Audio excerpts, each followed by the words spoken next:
एक गांव में एक गरीब लकड़हारा रामू नाम का व्यक्ति निवास करता था। वह बहुत ही दयालु और सच्चा आत्मविश्वासी था। हर दिन वह जंगल से लकड़ी तोड़कर उसे बेचता और अपने परिवार का गुजारा करता था। एक दिन रामू ने अपनी पत्नी से कहा, मैं लकड़ी तोड़ने जा रहा हूँ। उसकी पत्नी ने कहा, तुम कब तक ऐसे लकड़ी काटते रहोगे? हमारी गरीबी कब खत्म होगी? तब रामू ने उसे कहा, भाग्यवान भगवान पर विश्वास करो। सही समय आने पर अगर ईश्वर ने चाहा तो हमें सब कुछ मिलेगा। और वह लकड़ी तोड़ने जंगल चला गया। लकड़ी काटने के बाद उसने थोड़ी देर पेड़ के नीचे बैठ गया। तभी उसकी नजर एक गिरे हुए घोंसले पर पड़ी।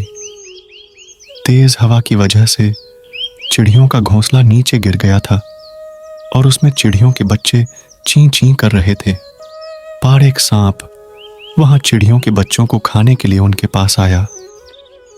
एक रामू ने इसे देखा, उसके पास गया। रामू ने सांप को मारने की कोशिश की तो सांप डर के कारण भाग गया। रामू ने सोचा कि वह पेड़ पर घोंसला अच्छे से रखेगा, नहीं तो फिर से चिड़ियों के बच्चों को कोई और आकर खा जाएगा। तभी वहां चिड़िया आई। उसे लगा कि रामू चिड़ियों के बच्चों को मार रहा है। वह उसके पास आई और कहीं, रामू को चोंच मारकर बोलती है, जा यहाँ से।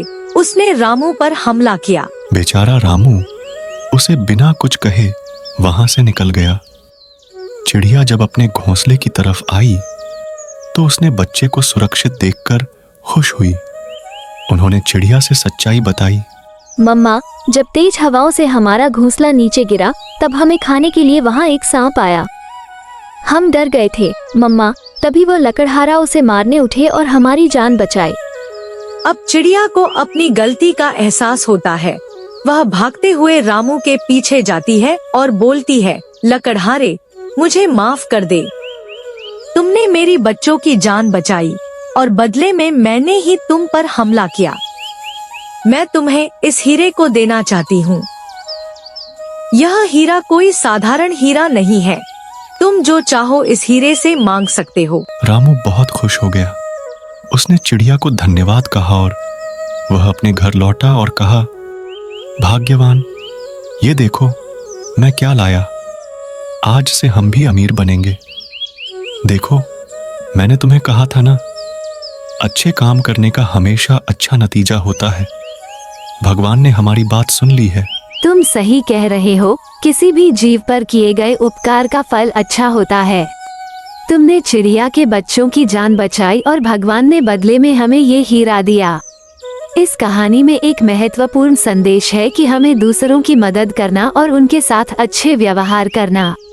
अच्छे कर्म का फल हमेशा अच्छा होता है और हमें हर किसी की मदद करने और उनकी समस्याओं को समझने की आवश्यकता है। दोस्तों, अगर कहानी आपको अच्छी लगी हो तो कृपया लाइक और सब्सक्राइब करें। धन्यवाद।